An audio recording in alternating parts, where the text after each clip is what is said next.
সবচাইতে যিনি টপ লেভেলের ভিআইপি তিনি আপনার আমার নবী রাহমাতুল লিল আলামিন। জিব্রাইল বলে আল্লাহ লিস্টি তো শেষ, আসে শুধু লিস্টিতে। রব বলে যে এখন আমারটা যাবে, আমার হাবিব যাবে, প্রস্তুতি নাও, বিশ্বকে সাজাও, আমার হাবিব যাবে। আমাদের নবীর চাইতে ভিআইপি আর কেউ সে নবীকে আল্লাহ তাআলা পাঠানোর জন্য সিলেক্ট করলেন পৃথিবী। এবার আমার ইমানদার ভাইয়ের আওয়াজ দিয়ে বলেন, পৃথিবীর মধ্যে কি দেশ একটা নাকি অনেক? জায়গা কি একটা না অনেক? এতগুলা জায়গার ভিতরে আল্লাহ নিজের হাবিবকে পাঠানোর জন্য একটা জায়গা সিলেক্ট করলেন, সেটা হচ্ছে জাজিরাতুল আরব। নবীজি যখন দুনিয়াতে আসছিলেন তখনকার সময়ে বিশ্ব ভূমণ্ডে যে দেশগুলা, যে রাষ্ট্রগুলা সবচাইতে শিক্ষিত, মডার্ন, একদম উন্নত ছিল, ওগুলার মধ্যে এক নম্বরের মধ্যে ছিল মনে করেন যে রোম সাম্রাজ্য। কিন্তু আল্লাহ নিজের হাবিবকে পাঠানোর জন্য জায়গা বাছাই করলেন জাজিরাতুল আরব। জাজিরাতুল আরবের বিস্তর এরিয়ার ভিতরে আল্লাহ তাআলা সিলেক্ট করলেন মক্কাতুল মুকাররমা। আগে ছিল ভাক্কা, পরে হলো মক্কা, মক্কাতুল মুকাররমা। এই মক্কাতুল মুকাররমার মধ্যে অনেক গোত্র আছে, আল্লাহ তাআলা বাছাই করলেন কুরাইশ। আল্লাহ তাআলা বলে সিলেকশন আমার। নবীকে পাঠানোর জন্য জায়গা সিলেক্ট করলেন কে? কুরাইশ বংশের ভিতরে অনেক পরিবার আল্লাহ বাছাই করলেন আব্দুল মুত্তালিব রাদিয়াল্লাহু তাআলা পরিবার। বাবা হিসেবে বাছাই করলেন নামজার আব্দুল্লাহ, আল্লাহর বান্দা। নবীজির বাবা হিসেবে সিলেক্ট করলেন হযরত আব্দুল্লাহ রাদিয়াল্লাহু তাআলা। নবীজি কাকে মা ডাকবে সেই সিলেকশন আল্লাহ করেছেন হযরত আমেনা। যেই আল্লাহর সিলেকশনে বিন্দু পরিমাণ কোনো ভুল, যে আল্লাহর সিলেকশনে বিন্দু পরিমাণ কোনো কমতি, যে আল্লাহর জ্ঞানের মধ্যে, জানার মধ্যে কোনো পরিমাণ কমতি, যে আল্লাহর ভান্ডারের মধ্যে নিয়ামতের কোনো কমতি, যে আল্লাহ দেওয়ার মধ্যে কোনো কমতি, যে আল্লাহর সিদ্ধান্তে কোনো ভুল নাই, সে আল্লাহ সিদ্ধান্ত নিতেছে। নবীর দিকে তাকায়েন না, যিনি সিদ্ধান্ত নিচ্ছে ওনার দিকে তাকান। আল্লাহ তাআলা আমাদের নবীকে পাঠানোর সিদ্ধান্ত করে ফেললেন। তো নবীজি বলে, আল্লাহ সব নবী রাসূলই তোমার পছন্দের মনোনীত বাছাইকৃত, তুমি নিজ দয়ায় আমাকে সবার উপরে ইমামুল আম্বিয়া বানিয়েছো, হাবিবুল্লাহর শান দান করেছো। আল্লাহ আমি যে দুনিয়াতে যাচ্ছি তোমার পক্ষ হয়ে কাজ করার জন্য, দুনিয়াতে তো শয়তানের প্রভাব অনেক বেশি, কারণ এমন জায়গায় তুমি আমাকে পাঠাচ্ছ যে এলাকার মানুষ পানি খাওয়ার মতো মদ খায়, যেটাকে আইয়ামে, নবীজির আসার আগের সময়টাকে আইয়ামে জাহিলিয়া মানি। ওই এলাকার তখনকার মানুষের চিন্তাধারা এমন ছিল, এতটুক বলি, নিজের মার সাথে অবৈধ কাজ করতে যাদের বুক কাঁপতো না। এবার বুঝতে পারছেন মেন্টালিটি কেমন ছিল? আর কিছু তো বলার দরকার নাই। বাপ হয়ে নিজের মেয়েকে জীবন্ত কবর দিত, চোখে পানি আসা তো দূরের কথা, মুখে হাসি ফুটতো, নাউজুবিল্লাহ বলেন। তাহলে ওই এলাকার মানুষের চিন্তাধারা কেমন হতে পারে বোঝা হয়েছে, মন কেমন কঠিন পাথর বোঝা হয়েছে। আল্লাহ পাক বলে, হাবিব একটু নিবেন কেন? সব আপনার জন্য, সব আপনার। কিছু জিনিস বুঝতে ব্রেন লাগে, মনে রাখবেন, জেনে রাখবেন, ইসলাম বুঝতে ব্রেন লাগে না, সুন্দর একটা দিল লাগে। আপনি পৃথিবীর সমস্ত সাবজেক্ট আয়ত্ত করার জন্য ফ্রেশ একটা ব্রেনের দরকার। কোরআন হাদিস কখনো ব্রেন দ্বারা ক্যাপচার করা সম্ভব। সেজন্য আল্লাহ তাআলা কোরআনটা নবীর ব্রেনে নাজিল করে নাই, সিনায় নাজিল করেছেন, সিনায় নাজিল করেছেন। একজন মানুষ 40 বছর পর্যন্ত পড়ালেখা করে বড় বড় দেশে গিয়ে সার্টিফিকেট অর্জন করে এসে যখন সে আসবে বড় বড় সার্টিফিকেট, এই পৃথিবীতে তার একটা দাম আছে না নাই? সব জায়গায় চাকরি হওয়ার একটা চান্স আছে না নাই? বিভিন্ন বড় বড় ফ্যাক্টরি যদি তার অভিজ্ঞতা থাকে, তাকে ডাকবে কি ডাকবে না? এবার সে চাকরি পাওয়ার ঠিক আগের দিন যদি নিবে, যদি ওনাদেরকে দেওয়া হয় যে এই দেখেন বড় বড় সার্টিফিকেট, অক্সফোর্ড ইউনিভার্সিটি থেকে পড়ালেখা করে আসছে, সার্টিফিকেটের কোনো দাম, জ্ঞানের কোনো দাম কি আউট হয়ে গেছে? যখন আপনি আমি কাউকে ব্রেন আউটের ইঙ্গিত দিই, তখন অটোমেটিক আপনার আমার আঙ্গুল কিন্তু এখানে চলে যায়। এই তেলনা মাতিস, আঙ্গুল কোথায়, যেখানে কি আছে। ব্রেন আউট হলে সে সাদা কালো চিনে, ব্রেন হয়ে গেলে সে আর ভালো মন্দ বুঝে। সেজন্য সুস্থ মানুষ অপরাধ করলে পুলিশ এসে গ্রেফতার করে, কিন্তু পাগলে যদি কারো মাথাও ফাটাই দেয়, পুলিশ যদি আইসা দেখে যে আপনি পাগলে, আপনার মাথা ফাটাই দিছে, পুলিশে পাগলকে ধরবে না, অনরদরি হবে ইতের গুতরকা। কারণ পাগলের জন্য কোনো জেলখানা, যে পাগলে যারে মারে জনগণও তারে মারে। পাগলের জন্য কোনো গরম ঠান্ডা, পাগলের জন্য কোনো সংসার পরিবার, পাগলের জন্য কোনো নামাজ, পাগলের জন্য কোনো রোজা, পাগলের জন্য কোনো বিয়ে, পাগলের জন্য কোনো ব্যবসা। কারণ এগুলা করার জন্য যে ব্রেনটা অ্যাক্টিভ থাকা যে পরিমাণ দরকার, তার কাছে সেই পরিমাণ ব্রেন। পাগল দুনিয়াতে স্বাভাবিক চলাফেরা করতে পারে। একজন বড় ডাক্তার যদি পাগল হয়ে যায়, তার ডাক্তারগিরি। ইঞ্জিনিয়ার যদি পাগল হয়ে যায়, ইঞ্জিনিয়ারগিরি। ড্রাইভার যদি পাগল হয়ে যায় ড্রাইভারগিরি, ব্যবসায়ী যদি পাগল হয়ে যায় ব্যবসায়ী, স্বামী যদি পাগল হয়ে যায় স্বামীগিরি, একটু জোরে বলেন না, স্ত্রী যদি পাগল হয়ে যায় স্ত্রীগিরি, বক্তা যদি পাগল হয়ে যায় বক্তাগিরি, ইমাম যদি পাগল হয়ে যায় ইমামগিরি, সাসা যদি পাগল হয়ে যায় সাসাগিরি, হাফেজ যদি পাগল হয়ে যায় হাফেজগিরি। পৃথিবীতে অনেক পাগল দেখবেন কোরআনে হাফেজ, সে পৃথিবীর কিচ্ছু বোঝে না, কিন্তু কোরআন শরীফ পড়তে যদি বলে পড়তে থাকে। ডাক্তারের ডাক্তারগিরি, ইঞ্জিনিয়ারের ইঞ্জিনিয়ারগিরি, বক্তার বক্তাগিরি, ইমামের ইমামগিরি, ড্রাইভারের ড্রাইভারগিরি, নেতার নেতাগিরি, এমপির এমপিগিরি, মন্ত্রীর মন্ত্রীগিরি, শিক্ষকের শিক্ষাগিরি।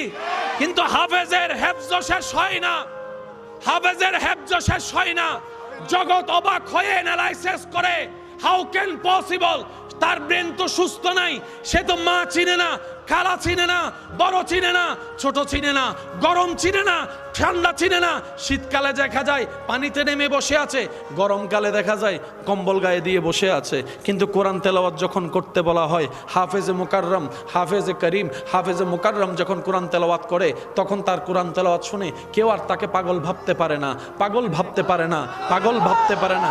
যদি বলেন উনি পড়া শুরু করবে ইয়াসিন ওয়াল কুরআনিল হাকিম ইন্নাকা লামিনাল মুরসালিন আলা সিরাতিম মুস্তাকিম তানজিলুল আজিজুর রহিম, ওনাকে যদি পড়তে বলা হয় উনি পড়তে শুরু করে আলিফ লাম মিম যালিকাল কিতাবু লা রাইবা ফি হুদাল লিল মুত্তাকিন আল্লাযীনা ইউমিনুনা বিল গায়বি ওয়া ইউকিমুস সালাত। তাকে যদি পড়তে বলা হয় উনি পড়া শুরু করে দেয় আলাম তারা কাইফা ফাআলা রাব্বুকা বিআসহাবিল ফিল। শুধু পড়ে যে তা না, ওনাকে ওনার ওস্তাদে যেভাবে শিখিয়েছেন ঠিক ওভাবে মাখরাজ উচ্চারণ করে সহিভাবে পড়ে। এবার বিজ্ঞানীরা গবেষণা করে, তার মাথার মধ্যে যে ডাক্তারগিরি ছিল সেটা চলে গেল, ইঞ্জিনিয়ারগিরি চলে গেল, নেতাগিরি চলে গেল, সুদবুদ চলে গেল, ভালো মন্দ চলে গেল। কোরআন যাই নাই কেন, কোরআন যাই নাই কেন, কোরআন যাই নাই কেন? গবেষণা করে দেখা যায় সমস্ত ব্রেন, সমস্ত জ্ঞান ব্রেনের মেমোরি কার্ডে সেভ হয়েছে, কিন্তু হাফেজের কোরআন ব্রেনে সেভ হয় না, অন্তরে সেভ হয়, অন্তরে সেভ হয়, অন্তরে সেভ হয়। পাগল ব্রেন হয়, নষ্ট ব্রেন হয়, লুজ ব্রেন হয়, অন্তর কখনো নষ্ট হয় না। কোরআন সেভ হয় কোথায়? আর সমস্ত ব্রেন, সমস্ত জ্ঞান সেভ হয়, পৃথিবীর সমস্ত জ্ঞান সেভ হয় কোথায়? মেমোরি কার্ডে। বলেন কোথায়? ব্রেইনের মেমোরি কার্ডে। কোরআন সেভ হয় সিনায়। পাগল ব্রেন হয়, কলব পাগল হয় না, সিনা পাগল হয় না। সেজন্য মনে রাখবেন, মানুষের কাছে সবচাইতে দামি জায়গার নাম, মূল্যবান জায়গার নাম মাথা, আর মুসলমানদের কাছে সবচাইতে দামি জায়গার নাম সিনা। সিনা, সিনা, বলেন সুবহানাল্লাহ।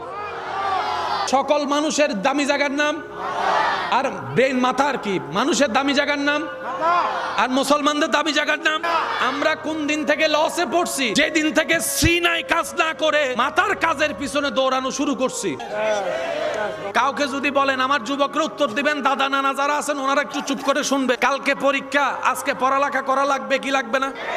প্রশ্ন লেখা লাগবে প্রায় 12টা, মুখস্থ একটাও হয় আর এতদিন তো না পড়ে, এখন না হাজার মুখস্থ করার পরে 12টার মধ্যে মোটামুটি মুখস্থ করছে মাত্র ভালো করে 3টা। পরীক্ষার অলজাই রান্ডে প্রথম লাইন ভুলি গি হয়, এরকম হয়।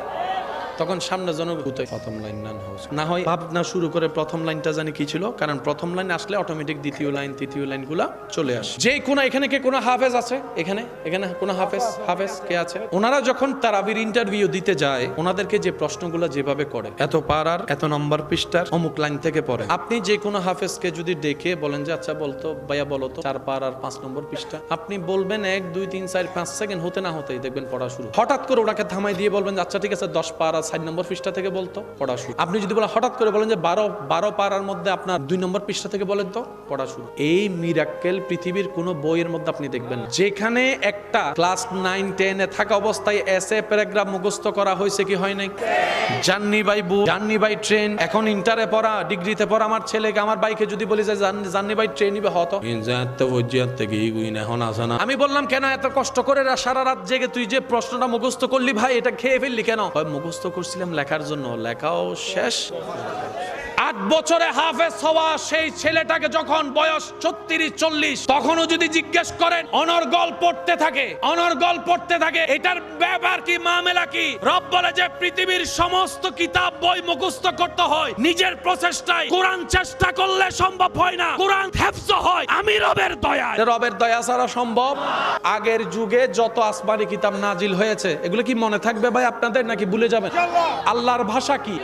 জান্নাতের ভাষা, কবরের ভাষা, ফেরেশতার ভাষা, সমস্ত নবী রাসূলের ভাষা আরবি। আল্লাহ আসমান থেকে যত কিতাব, যত সহিফা, যত তাওরাত, জবুর, ইনজিল নাজিল করেছেন সব আরবি ভাষায় দিয়েছে। এবার যেই নবী পেয়েছেন আরবি ভাষাটা, ওই নবীর এরিয়াটা ছিল বুঝার জন্য বলি, মনে করেন পুরা বাংলাদেশ একটা পৃথিবী। এই বাংলাদেশের ভাষা কি?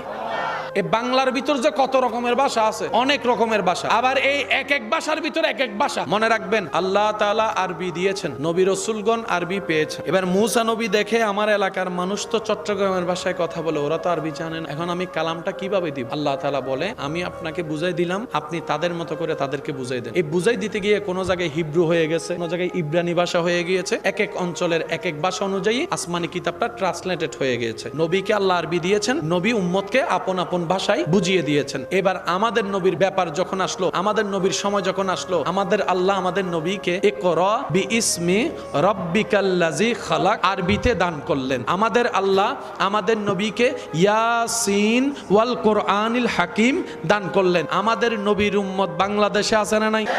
ইন্ডিয়াতে আছে না নাই? পাকিস্তানে, দুবাইয়ে, আফ্রিকায়, আমেরিকায়, কানাডায়, ইউরোপে, ইংল্যান্ডে, লন্ডনে, সুইজারল্যান্ডে, নেদারল্যান্ডে, ফিনল্যান্ডে, ওদিকে ওদিকে ওদিকে ওদিকে সবার ভাষা কি এক? সবার বুঝ কি এক? কিন্তু কোরআনের ভাষা আল্লাহ পাক বলে হাবিব আপনার উম্মত তো বিশ্বে ছড়া, সবার ভাষা এক এক রকম। আপনি এখন কি করবেন? নবীর উম্মত সারা বিশ্বে আছে না নাই? সবার ভাষা আলাদা আলাদা আছে না নাই? আল্লাহ আমাদের নবীকে বলে হাবিব আপনার উম্মত তো সব ভাষার ওয়ালা আছে, কারণ আপনি তো রাহমাতুল্লিল আলামিন, সব অঞ্চলের উম্মতের বান্দার নবী আপনি। এখন আপনি কি করবেন? নবী বলে আল্লাহ আপনি যেভাবে দিবেন আমি ঠিক সেভাবে পৌঁছাবো। আপনি আরবি দিবেন, আমি চট্টগ্রামের ভাষায় পৌঁছাবো না। আপনি আরবি দিবেন, আমি ইংরেজি ভাষায় পৌঁছাবো না। আপনি আরবি দিবেন, আমি চাইনিজ ভাষায় পৌঁছাবো না। আপনি আরবি দিবেন, আমি ফার্সি ভাষায় পৌঁছাবো না। আল্লাহ আপনি যেভাবে দিবেন আমি সেভাবে পৌঁছাই দিব। তবে আপনার কাছে ফরিয়াদ করি আল্লাহ এই কোরআনের হাফেজ শুধু আমি না, আমার উম্মতের ভিতরে অনেক যেন হাফেজ হতে পারে, এই দয়াও করবেন। যে ভাষারই হোক সবাই যেন কোরআন বুঝতে পারে, সে দয়াও করবেন।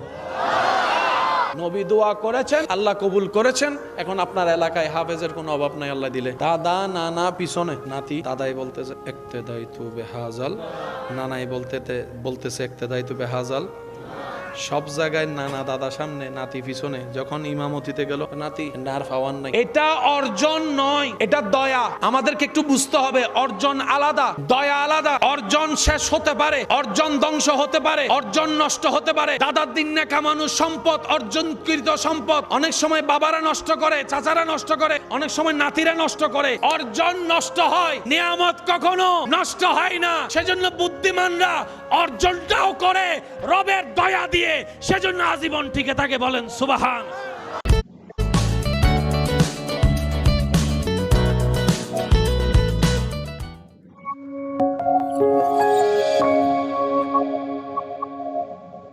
지난밤 뉴욕 증시는 연속 상승에 따른 차익 실현 물량이 출회되면서 하락세로 마감했습니다. 5거래일 연속 오름세를 이어간 다우와 달리 전날까지 4거래일 연속 상승했던 나스닥과 S&P 500 지수는 이날 나란히 내렸습니다. 나흘간 16.6% 반등했던 필라델피아 반도체 지수도 1.4% 떨어지며 숨을 고르는 모습이었습니다. 2거래일 연속 큰 폭의 내림세를 보였던 미 국채 수익률은 이날 보합권 흐름을 나타냈습니다. 10년물은 0.01bp 오른 4.61%, 2년물은 0.95bp 하락한 4.18%를 각각 기록했습니다. ISM 서비스업 PMI와 ADP 고용자 수가 예상치를 하회했지만 채권 시장에는 큰 영향을 주지 못했습니다. 달러 인덱스는 0.17% 내린 99.69포인트에서 마감했고 WTI 유가는 0.73% 내린 75.22달러로 거래를 마쳤습니다. 시총 상위 대형 기술주들은 엇갈린 모습을 보였습니다. 스페이스X는 부진한 실적 여파로 13.61% 급락했고 주요 AI 연구 인력들의 이탈 소식이 전해진 알파벳은 4.03% 내렸습니다. 반면 엔비디아는 스페이스X가 자사의 GPU만으로 데이터 센터를 구축하겠다는 발표가 호재로 작용하면서 3.43% 올랐습니다. 경쟁사인 AMD는 다소 미흡했던 실적 영향으로 7.04% 내렸습니다. 업종별로 살펴보면 소재와 헬스케어, 금융 섹터가 강세를 보였습니다. 반면 커뮤니케이션과 에너지, 유틸리티 섹터는 약세를 기록했습니다. 이상 모닝브리핑 마치겠습니다. 감사합니다.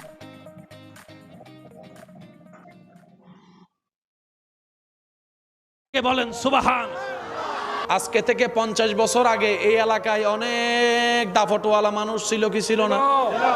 কারণ নাম জানা, পরবর্তী মানুষ এসে আমাদের নামও জানবে, কিন্তু শাহজালালের নাম সবাই জানে, হযরত শাহজালালের নাম সবাই জানে, হযরত শাহ পরানের নাম সবাই জানে, হযরত শাহ আমানতের নাম সবাই জানে, হযরত শাহ মিসকিনের নাম সবাই জানে।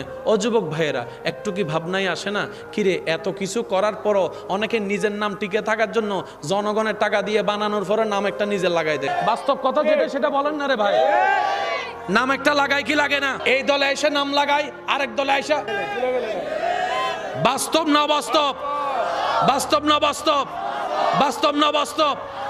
আমরা নিজেরা লাগাই, তারপরে নাম বেশি দিন টিকে না। কিন্তু হযরত শাহজালাল নিজের নাম কেউ লাগাই নাই। আল্লাহ মানুষের অন্তরে এমন শ্রদ্ধা প্রেম ঢুকাই দিয়েছেন, আজকে আপনার এলাকায় ওনার নামে দোকান উদ্বোধন করা হচ্ছে। একটা হচ্ছে মানুষের অর্জন, আর একটা হচ্ছে রবের দয়া।